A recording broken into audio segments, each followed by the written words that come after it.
So hello, everybody. Welcome to today's Stories That Heal, supporting each other through the darkness of depression. Welcome to this. My name is Anne Levy. I'm the Senior Program Manager in the Center for Faculty Development and delighted to be introducing our very own Dr. Shannon Scott-Vernaglia, and the University of Utah's Dr. Megan Fix, who are going to be talking today about stories that heal, supporting each other through the darkness of depression. Before they begin their formal presentation, there are a few announcements I'm going to share with you. This session, as you know, is being recorded, and it will be available on the CFD website as a webinar and as a podcast. I'm not going to read this slide. This is the background of the Anne Klibanski Visiting Scholar Award, which was created in 2020 by our director, Dr. Miriam Bradella, as a way to support women in the really trying times of COVID. And it has turned out to be so successful that we ended up creating the lecture series as well. Virtual presentations have become quite the norm and really, really effective. There have been 68 women involved in this program so far, 36 in the 2020-21 cycle, and 32 in the 2021-2022 cycle. Slide 6 gives you background on the namesake of this Visiting Scholar Award, Dr. Anne Klibanski, who is currently the president and CEO of MassGeneral Brigham and the former director of the Center for Faculty Development. She was one of Dr. Bradella's mentor. She has had an illustrious career and has always been a strong supporter and advocate for women. In slide 7, you will see the 36 scholars from our first year, the 2020-2021 group. And then in slide 8, Shannon, be sure to click on your own photo, please. Here are this year's 32 scholars, and Shannon, Dr. Scott-Vernaglia, will highlight herself for you. Such a great group of women. I feel honored to have been able to get to know them. Slide 9 shows our many sponsors. And Dr. Scott-Vernaglia, if you can click on University of Utah, that's one of the ones, and that's where Dr. Fix is located. All right, slide 10 gives you more information about this lecture series that you are currently attending, which just enhances the whole experience because it brings together the scholars themselves with outside scholars for them to develop a working relationship, network, and grow their research, and gives these outside scholars an opportunity to have a national invitation to speak. So it has been a very exciting and rich experience, this lecture series that started in 2020 as well. Slide 11 will give you some information on Dr. Shannon Scott-Vernaglia. She's the Associate Chief for Clinical Faculty for the MassGeneral Hospital for Children, and she is an assistant professor at Harvard Medical School. She's the current incumbent of the John C. Robinson MD Chair in Pediatrics at MGH, and the Senior Pediatrics Editor for NEJM's Knowledge Plus and Resident 360 educational projects. She recently stepped down after a 12-year tenure as Pediatrics Residency Director, during which time she was honored with the Partners Outstanding Program Director Award in 2018. Dr. Scott-Vernaglia maintains an active primary care practice at the MGH Pediatric Group Practice, where she teaches as an outpatient preceptor for residents, medical, and nurse practitioner students. Her areas of interest in medical education include simulation, humanizing medical errors, using family voices in teaching, and narrative medicine. She co-created a longitudinal simulation program for pediatric residents at MGH that began in 2011 and continues to this day, 11 years later, training and assessing all pediatric residents as Mass General Hospital for Children at Mass General Hospital for Children, in core pediatric knowledge, skills, and attitudes. In her role as Associate Chief, she works on physician well-being, educator development, and faculty promotion. She's passionate about physician mental health and decreasing stigma associated with mental illness among clinicians. She is, as I've said, a current Klibanski Scholar speaking about this topic, and she also has been one of the TEDx MGH talk presenters, and her talk on the subject is very, very powerful. Slide 12 will show you some information about Dr. Megan Fix, who is an associate professor of emergency medicine at the University of Utah in Salt Lake City. She received her medical degree from Stanford School of Medicine and completed her residency training at the Harvard-affiliated Emergency Medicine Residency. Her major academic interests are in medical education, physical wellness, and airway management. She currently serves as the Director of Education for the Emergency Department and also has multiple roles in the medical school, including the Faculty Director of Student Mentoring and the Course Director for the Clinical Method Curriculum course. This is a briefer introduction, but just as meaty. I'm already out of breath thinking of all that Dr. Fix does. I am done with my introduction and delighted to hand over the mic, so to speak, to our two presenters, Dr. Scott-Vernaglia and Dr. Fix. Thank you. Thanks so much, Anne. We're just going to get our slides up. It's wonderful to be here, and I feel like after having botched moving the slides along, the rest of the talk's going to be easy, so thanks for bearing with us.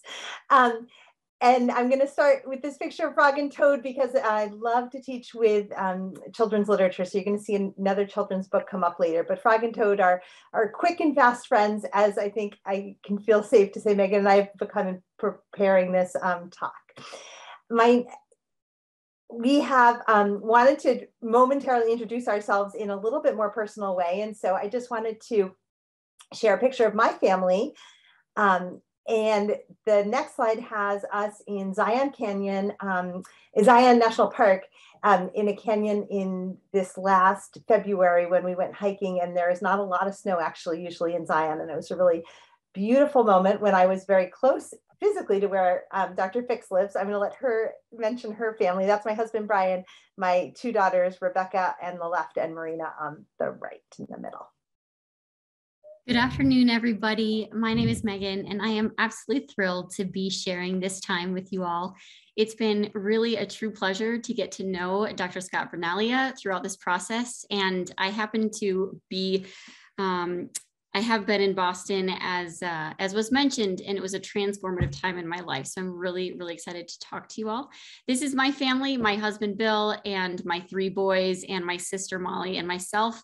We love family Halloween costumes. And as you can tell, this is the Lord of the Rings of last year. Although it's a little odd that the tallest person, my husband, happens to be the only Hobbit. But there you go. Love it.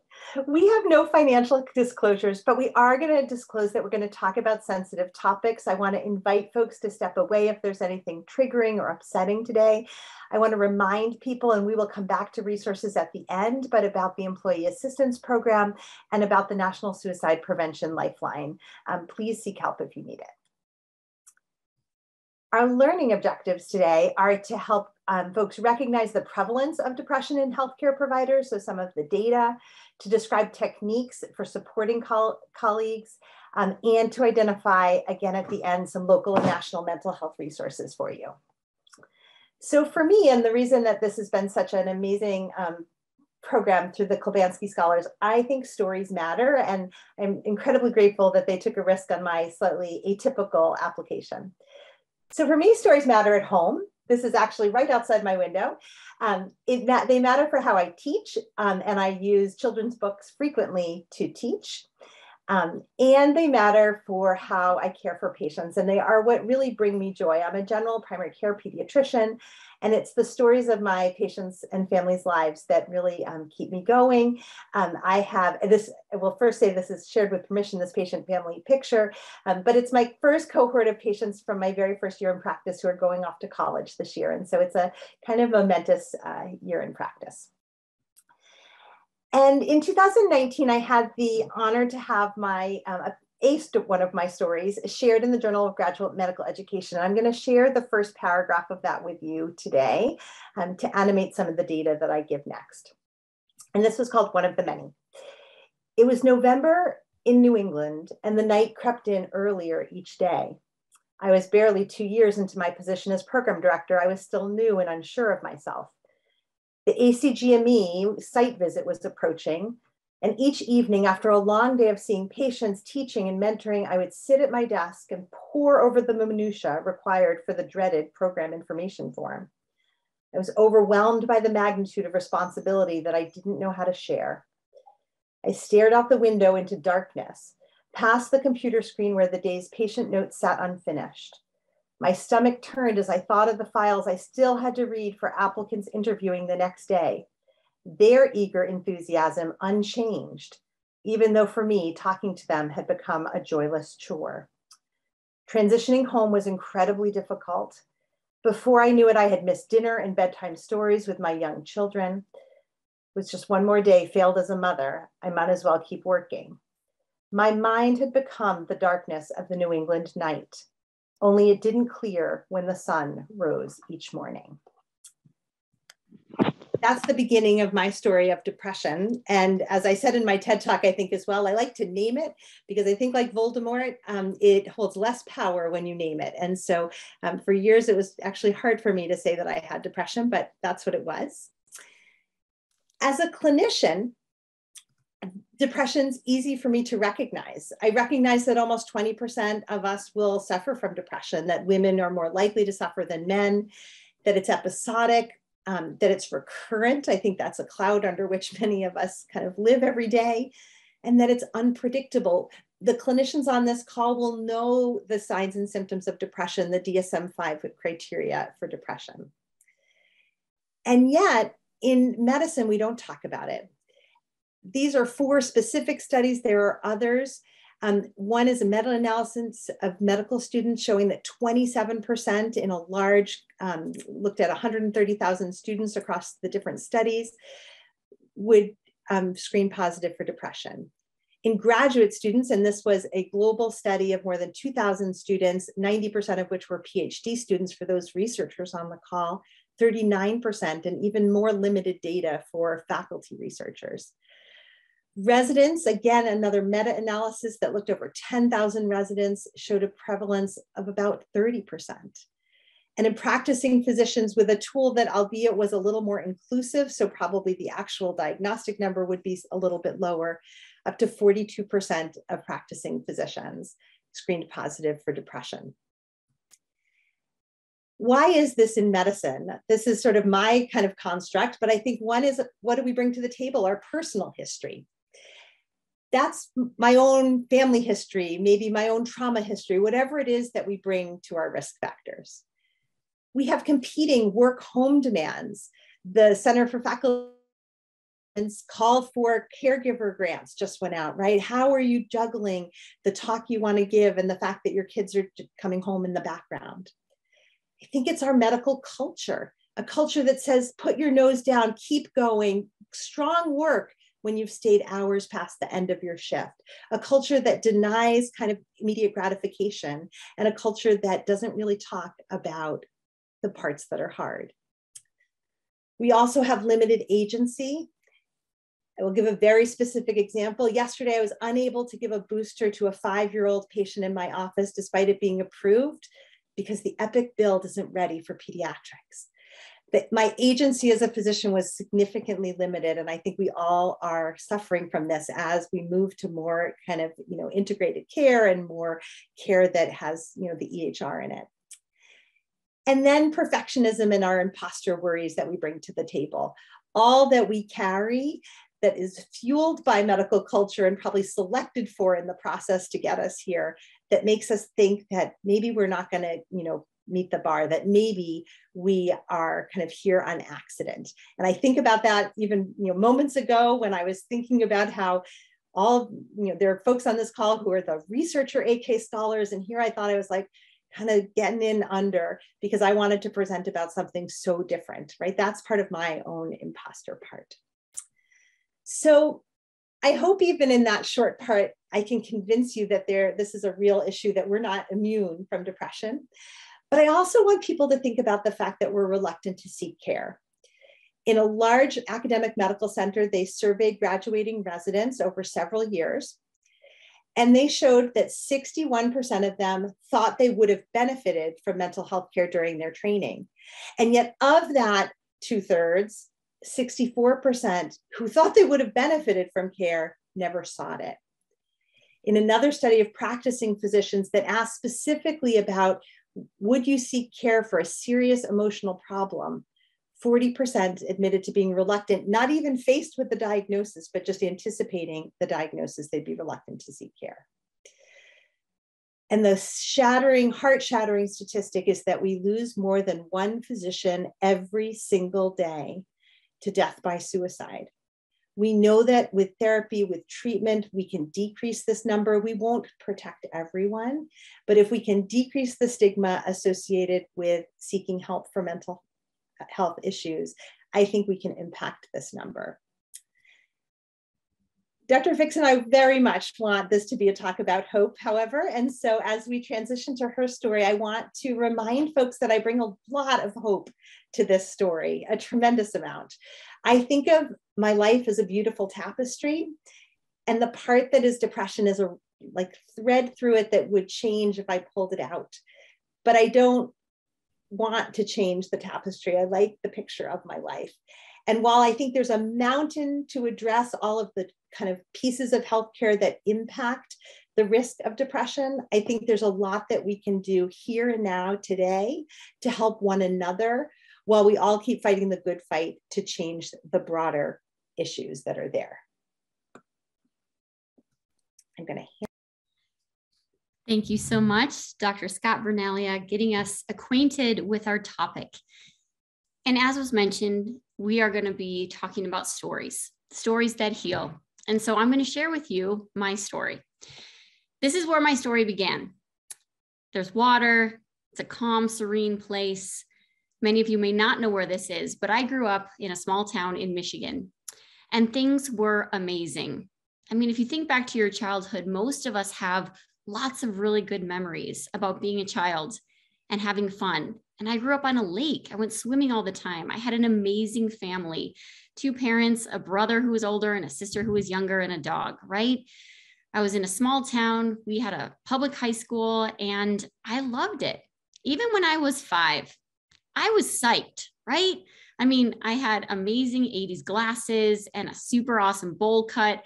And you can't really tell, but I have a gray tooth in my top front tooth because I was always with my brother running around and falling. But I was psyched. You can tell, right? As a 5-year-old, I was psyched to be able to be doing the things that I was doing and be supported by my family.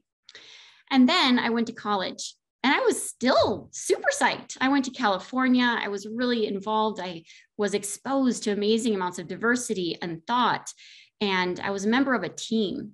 I was a synchronized swimmer and we grew together, and still to this day, many of us are very, very close friends.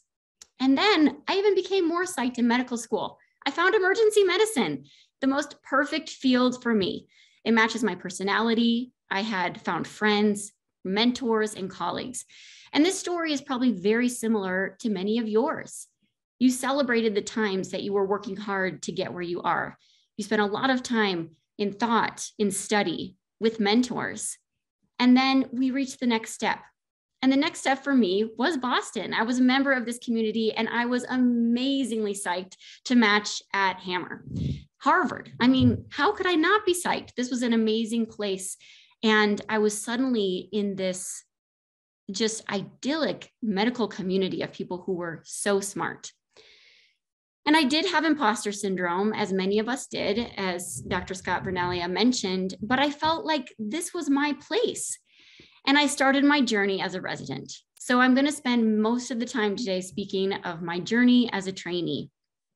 So here I was, this is actually me, my second year of residency, and I bought this very similar to this picture here, this red kind of late 90s Trek bike. I went with a colleague of mine. I did not bring a car to Boston. And this friend of mine, John Musali, who still works with Harvard, we went and bought bikes. And I was going to be this bike commuter resident. And I was psyched. This is going to be great. I'll get exercise even though I'm a resident. And here's where we were, right? So now we are, I guess, part of MassGeneral Brigham, but at the time our residency was also combined. So I worked at the Brigham and I worked at MassGeneral. And these are my different apartments along the journey. I started with a roommate of mine from medical school who was a pediatrician at Boston Children's, and we lived here in Mission Hill. We had a great time together, laughed a lot, had intern follies, mistakes, but we had a good time. And I was on that red bike, biking back and forth between my clinical responsibilities. The end of intern year was also really great, right? We had a retreat with our class. This is Jenny Bottomley, now Jenny McCormick, one of my still very good friends from residency. So I had support, right? We were working hard. We were being interns. And this is a picture, actual picture of me at the end of intern year. This was for a Brigham magazine or newsletter. And on the outside, this is also probably very similar to many of you. I looked put together, right? Even though we had short white coats back then, I was put together. I had my stethoscope on. I was in the ED. We were talking about cases, and I would walk around during this time feeling like, yeah, I think I have it together. But on the outside, and this is coming back to Shannon's point about medical culture, I had to look the part. I had to look like I had it all together. But second year, things started to unravel. Now, this is a stock photo of a person who looks like they're in some kind of distress. And I started having this a lot. And on the outside, I had my white coat, I had my stethoscope, I was playing the part, but on the inside, nobody knew. Was I just having a bad day? Was I exhausted? Had I been having relationship issues? Had I even eaten lunch that day? Am I just sad because this is during the days of old school x-rays and we didn't even have PACs? But whatever it was, I wasn't telling anybody. I had a lot of negative thoughts that year and they just kept happening. But I kept biking to work. I kept going to do the duty that I had signed up to do. I felt more and more ashamed of who I was, how I was performing. And even though on the outside, I probably was performing fine, you can ask Eric Nadell later. He happens to be on this call and he was my program director. On the inside, I was having a lot of thoughts. I would bike on Huntington Avenue back and forth to my different hospitals, to my different clinical responsibilities. And I would think to myself, you really messed up that case. You really should know more. You really should be just like X, Y, or Z other resident who does more, knows more. You should do more research. You really should exercise more. You really should try to be better in this relationship. You really just kind of suck. And actually, those thoughts, I had a lot of time by myself on my bike, and those thoughts began to become more and more negative. And in my personal life, I never swear. But in my own internal monologue, I was telling myself in many very bad words how much I did suck. And this continued on until I got to work. And then I was, of course, behaving appropriately and happy, and everything was all good. I also had other things happen. I was in a relationship and that ended. I wasn't really able to see my parents that year. And as opposed to times previously in my life, right? During medical school, there are lots of times where you have challenges. You have to study for STEP, or you're trying to get ready for residency applications. And in medical school, I had some times where I felt down, but in general, medical school, I was in this sea, this beautiful warm sea of feeling good. And there were islands of challenges here and there, but most of the time, I was in this wonderful sea of feeling good. But in my second year of residency, I was in an ocean of feeling terrible. feeling absolutely worthless. There was no warmth. There was no desire to actually feel good. And I felt like that island of actually feeling somewhat good was so far off that there was no way that I could possibly swim there. It was hopeless. And then my roommate moved and she got married, and I didn't have her as a support anymore and her lovely dog. I moved into a studio apartment in the Back Bay, and I really was isolated. I was isolated from my friends because I was feeling so bad, but I was still going to work. And then one day, that sea that I was swimming in became very, very stormy.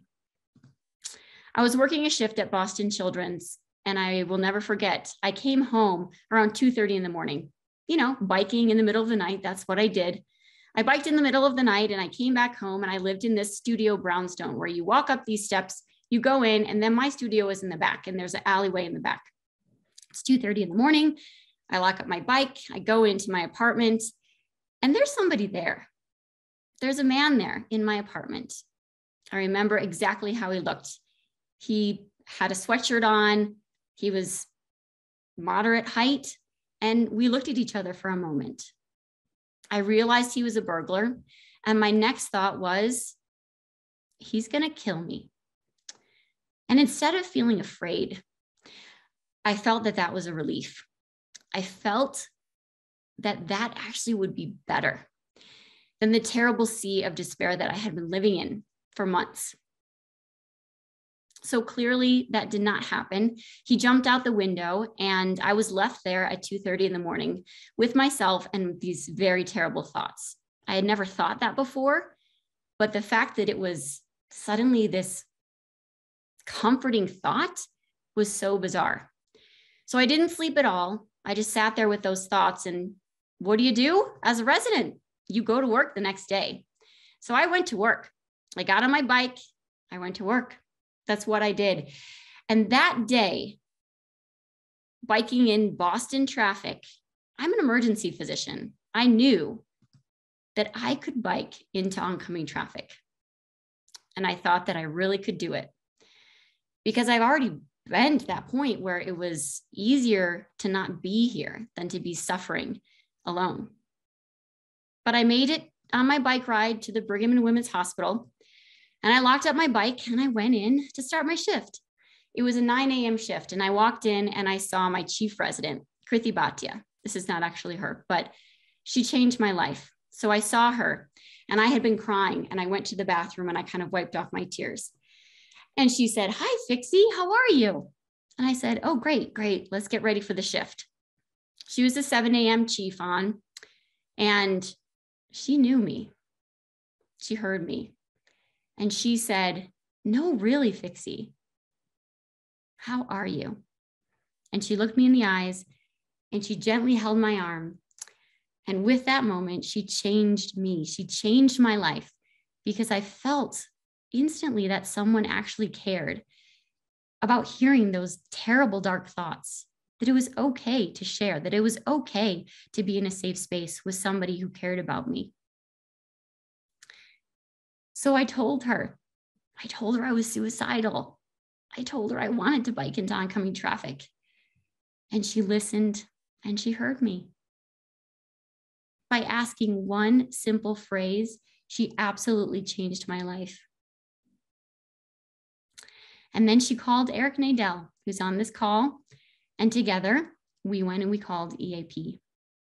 I felt supported. Eric can tell you the story, but we arranged for me to get a therapy and psychiatry appointment the very next day. And that's where it was. I was still suffering, but I was not suffering alone. Krithi and I are still very best friends. And I tell this story because I want you to know that you can make a difference in someone's life, as Krithi and Eric made in mine. And so after that, I really started to invest in this. Jo Shapiro's on the call, and she was one of my mentors as well at Harvard when I was there at Partners, because I felt so empowered by the fact that people cared enough about me in the medical community to make a difference.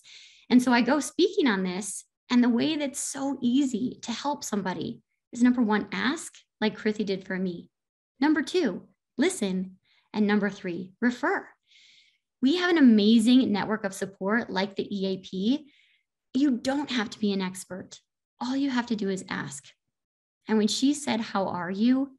she allowed me to say how bad I was. But if she didn't ask, I wouldn't have been able to tell. So after that, I realized, after counseling and a lot of personal deep work, that I really was still myself. I was still that 5-year-old with the 80s glasses. I was just in between gears at that time in my life, based on all the things Shannon talked about: the medical culture, limited agency. I was definitely having imposter syndrome and perfectionism. My own personal history: I had an eating disorder when I was young, and my parents and my siblings and my aunts and uncles, we have all had mental health issues at some point in our life. And I didn't even think of that, because back then it was not something you talked about. So this is a risk for us. And as Shannon showed in other slides, the numbers are staggering, but there is a road to recovery. And I kept biking, and I got back in gear, and it was not all smooth sailing. Of course, there was ups and downs. And even today in my life, I am insanely happy, but I'm authentic with who I am. I still have a counselor. I still love therapy. And I really try to help out others and listen, because that's what it was that changed my life. So the next time you see somebody and they just say, "Yeah, I'm good," if you sense that they might not really be good, just ask, "No, really, how are you?" And when you look in someone's eyes, you look into their soul, and you can show them with your eye contact that you care. And people know that. People want to be cared about, and they want to share. So with that, we're going to do some sharing. So I'll introduce this role play, and then we'll go on to talk about a little bit more in a wrap up. But so I talked about how it was so important for Krithy to ask, listen, and refer for me. And I've gotten involved in our national organization, CORD, with other people to really help resident trainees. As Jo Shapiro knows, she started the peer support program. And we have a peer support program at Utah as well, thanks to Jo's support. There's been so many things that we can do and be involved in to help each other. But specifically in regard to trainees, a friend of mine wrote this case, and we are going to role play the case of Kristen and Patrick using our friend, Dr. Eric Nadel, who has kindly agreed to role play with us. So let me stop share. And I need to pull up my script. And I am just writing in the chat. We had an amazing pediatric grand rounds this morning where everyone was invited to unmute their video. So I'm going to open that invitation. You do not have to, but it was so nice to see people. And we won't cold call, but we do hope for conversation after the role play.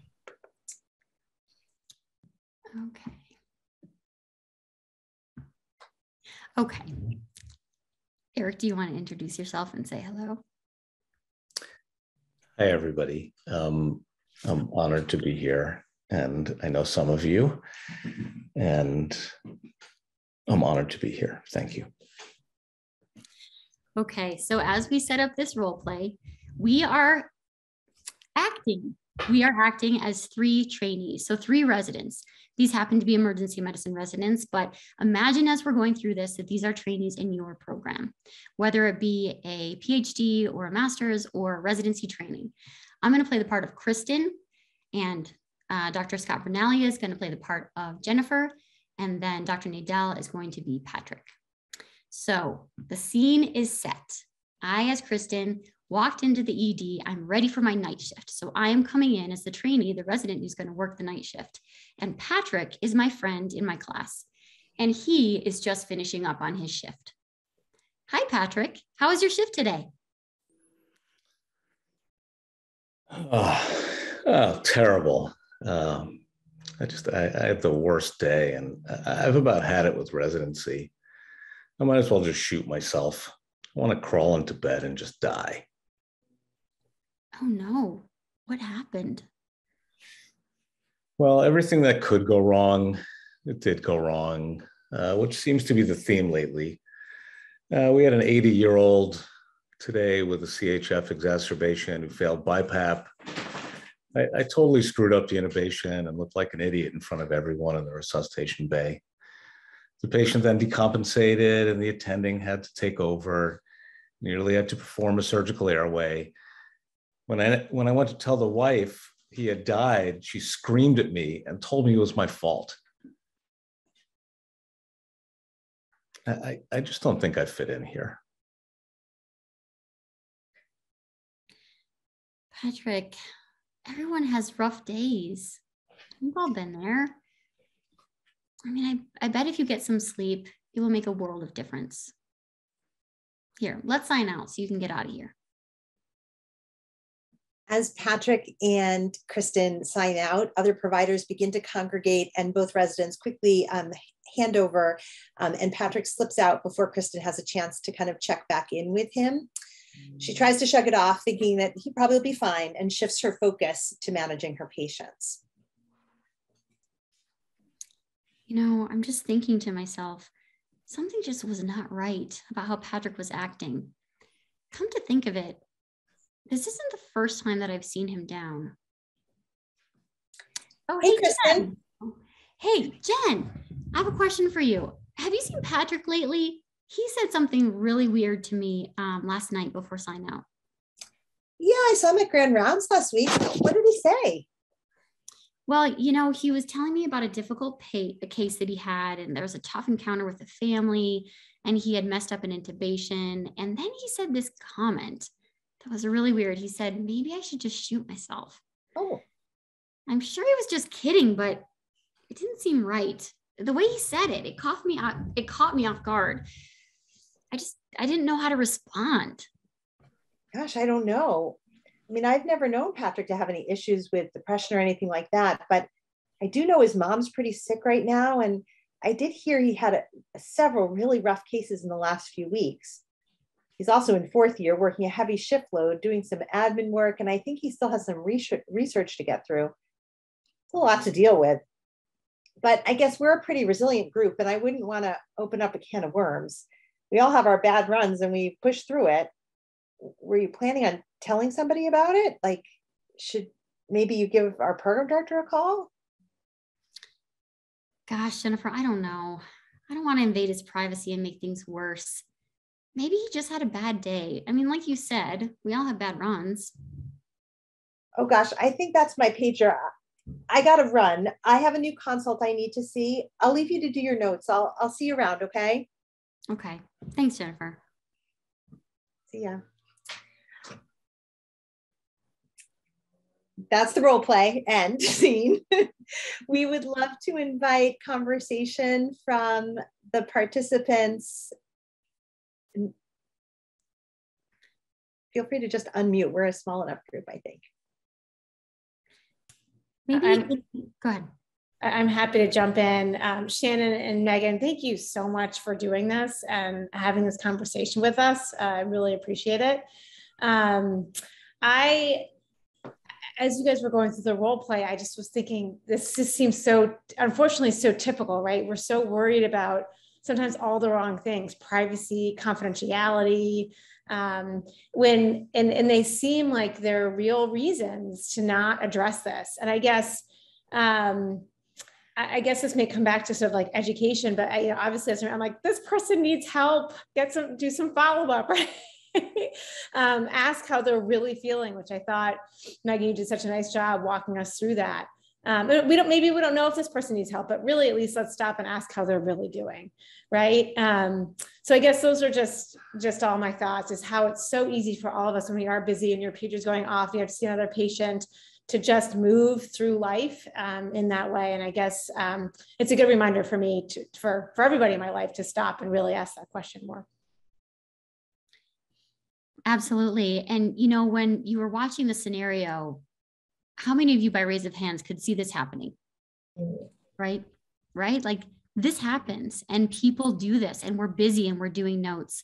And just as you said, Louisa, this is very believable, but you have the opportunity to step in and ask, listen, refer, right? So just asking could help. And is it normal for people to say, I want to shoot myself? Not really. It can be, it can be. It's a figure of speech, so it's not always to be perceived as a suicide red flag. But I think it comes in as a constellation of different factors, right? And I was also, as I was listening to you guys, thank you again for doing this so well. I was thinking, why do we do less for ourselves and each other than we do for our patients, right? So if you had a patient who come into your clinic, regardless of whatever you're seeing them for, and they would give you that little preamble, you would absolutely take it seriously, especially if it would go along with a look in the eye and the overall kind of demeanor and the sadness and things, right? But for ourselves, our personal feelings, how we feel, and also for our colleagues and friends, sometimes we just kind of like tend to brush it off. That's really unfortunate. So yeah. And I appreciated that answer about the idea of like, it's a figure of speech, but we still deserve the chance to ask our friends and colleagues again, right? A little bit more to kind of understand, just like we would for our patients. It's really helpful. Thank you, Maria. That's such a good point. Hey, it's Jo here. Thank you for the shout out. And thank you both so much for doing this. It's so incredibly helpful. One other thing I thought you showed beautifully was, which I have seen a lot and actually came out in one of a study that we did, is this tendency to minimize our colleagues' pain.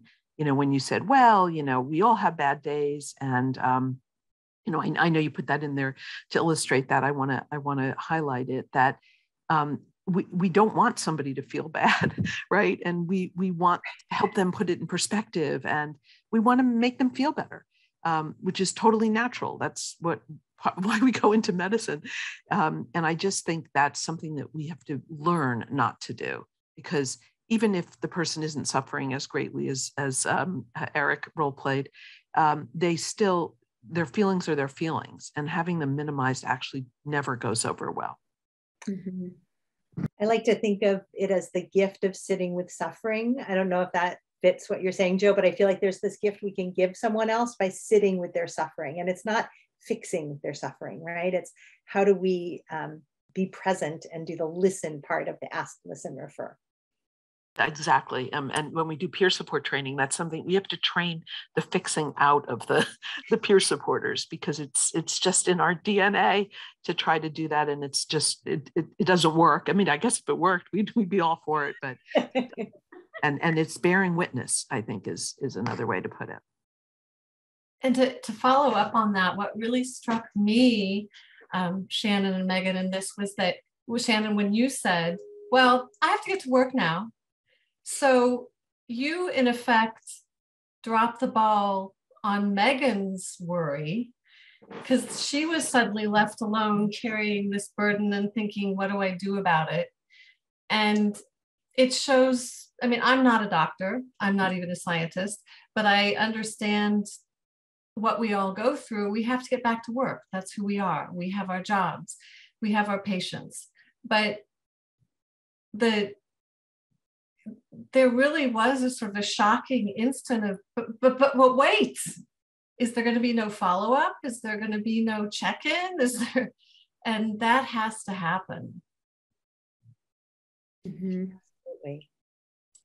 I think it highlights for me something that happened a lot in residency, which is there's a lot of peer-peer interactions that are a little hyperbolic at times, a little bit dismal, right? Everybody kind of wants to air their grievances, and that's sort of how you relate to one another when you're overworked and working extremely long hours. But I think really the interaction speaks to the inadequacy of sometimes particularly peers who are in their PGY1, PGY2 level to handle this type of situation as well. And that you really have to foster, particularly perhaps with residency directors or your more senior, residents and fellows, an environment of openness that someone would be willing to come forward with that complaint or that concern, I should say, not complaint, but certainly a concern about a colleague, Because without someone being able to be turned to who would know how to handle it, how to get resources, I think there are a lot of people who just sweep this under the rug, maybe due to time, you know, again, thinking someone's hyperbolizing. So again, I think it really actually speaks that we need a hierarchy, perhaps, of care, really, that people know where to turn with these concerns, even in an anonymous, perhaps, fashion. Mm-hmm. I think we also forget that really high performing people can be suffering. So when I was a resident, one of the surgical, like the future chiefs, went to the ED and told somebody he was depressed. And no, I take it back. He told somebody he was dehydrated, and he asked an intern to put an IV in so he could rehydrate at home. And he left and he killed himself with drugs that he had taken from the OR. But he was going to be the chief resident. He was newly married. He seemed like he was like the most favorite surgeon in the building. So I think having like those nuanced clues can be hard. And then it can leave people feeling so guilty about missing something so obvious. So it's helpful to talk about it and think about what the subtle clues might be. And just to make an environment that's open to talking about failure and, you know, feeling inadequate and male imposter syndrome along with female imposter syndrome. Yes, absolutely. Thank you for that, Alice. I think that sense of like asking with meaning and looking in their eyes that Megan talked about is so important, right? Like it's so easy to say, I'm fine, you know, I'm fine, right? Like we want to hear that answer.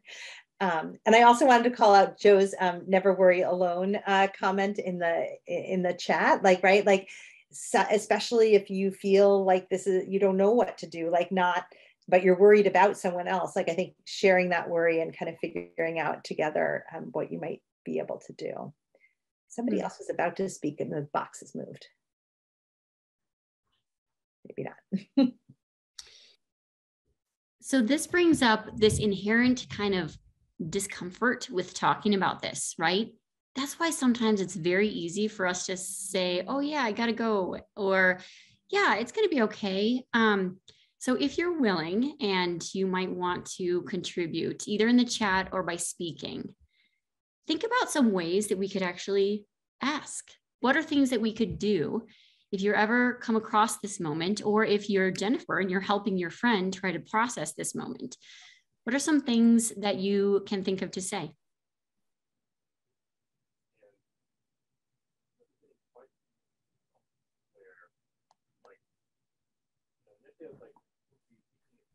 Maybe Eric, if you're still, there you are. As you were being Patrick, maybe what would you have wanted to hear?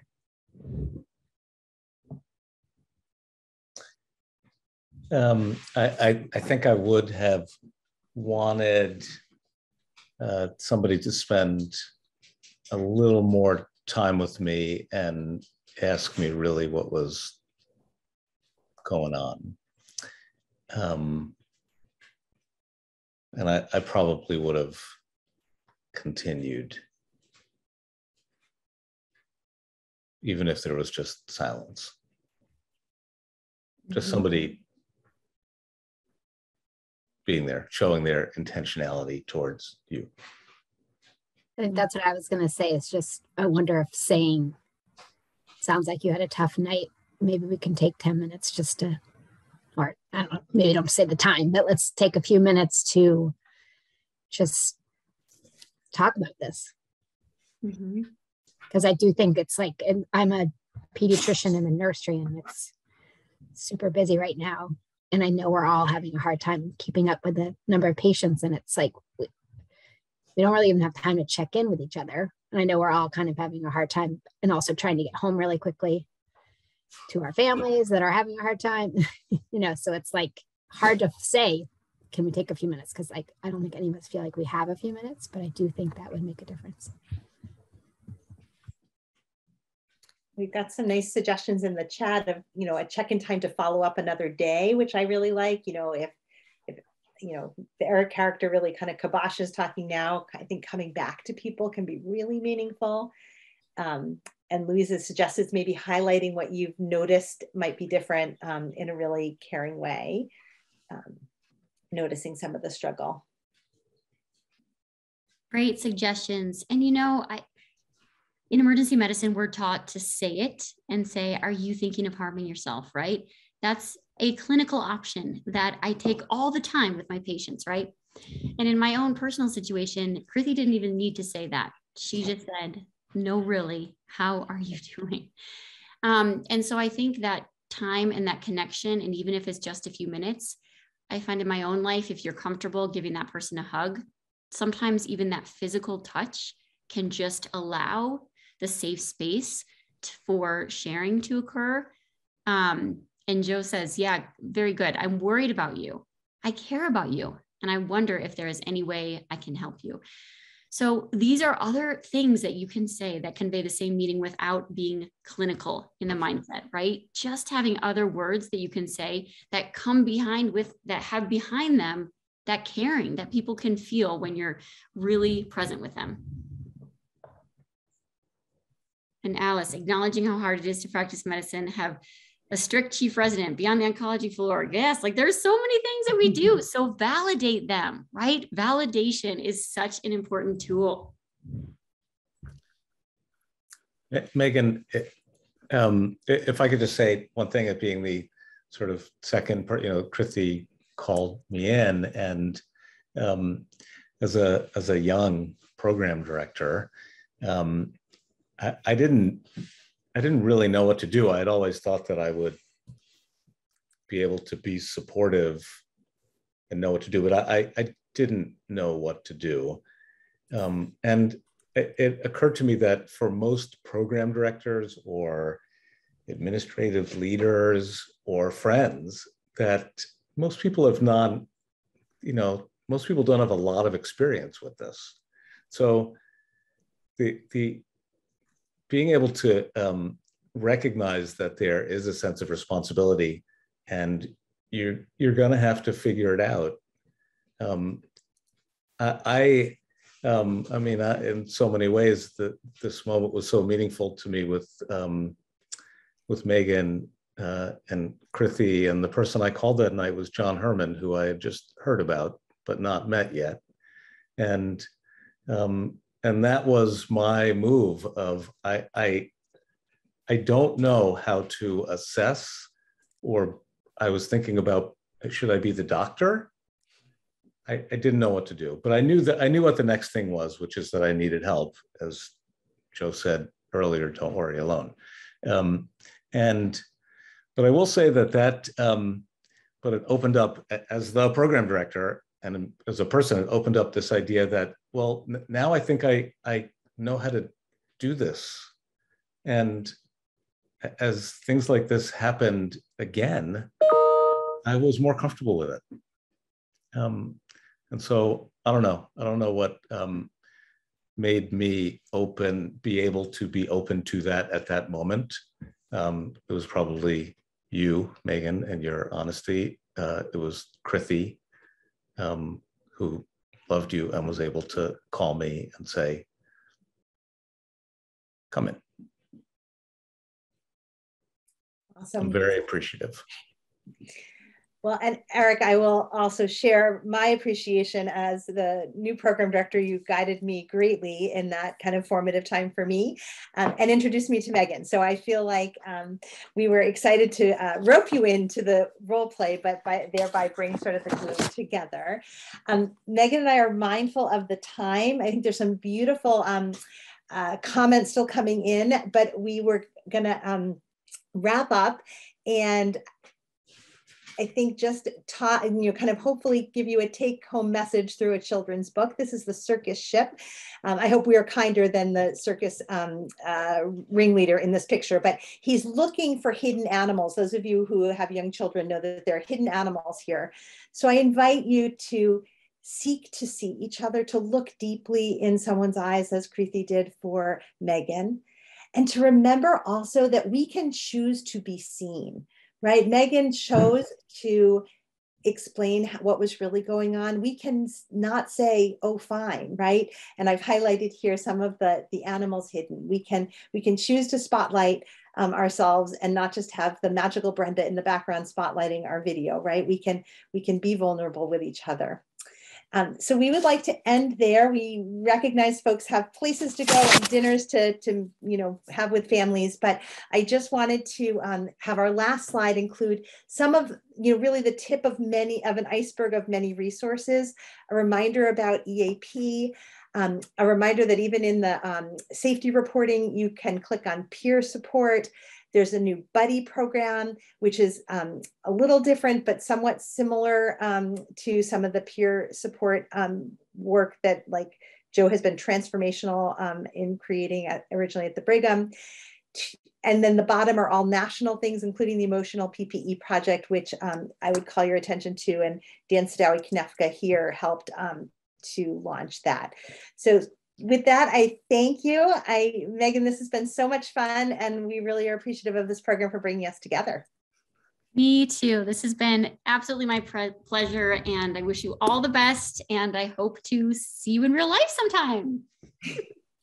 And as representing the Center for Faculty Development and the Anne Klibanski Award Program, I want to thank you both. This was so valuable, so necessary, so thought-provoking, and so full of love and kindness, which we all need. So thank you very much, and thank you all for coming.